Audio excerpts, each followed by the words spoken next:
వివాడ police station లిమిట్స్లో ప్రజలతో ముఖాముఖి ప్రోగ్రాం పెట్టడం జరిగింది.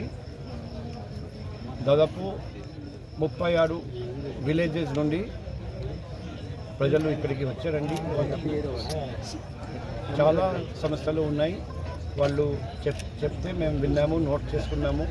కొన్ని పోలీస్ సంబంధించిన ఇష్యూస్ ఉన్నాయి, ట్రాఫిక్ సమస్య, తర్వాత దొంగతనం, గాంజాయి సేవించడం, ఓపెన్ డ్రింకింగ్, ఇవి మా పోలీస్ వాళ్లకు మొబైల్ పార్టీ తిప్పి ఇవన్నీ నిఘా పెంచి ట్రాఫిక్ అరేంజ్మెంట్ వైన్ షాప్ దగ్గర, బీచ్ దగ్గర ఏర్పాటు చేసుకుని ఆదివారం టూరిస్ట్ ఎక్కువ మంది వస్తారని ఆదివారం ఎక్కువ మంది పెట్టి 4 బీచ్ దగ్గర కూడా పెట్టేసి ఎటువంటి అవాంఛనీయ సంఘటనలు, ప్రమాదాలు జరగనీయకుండా చూడమని చెప్పడం జరిగింది.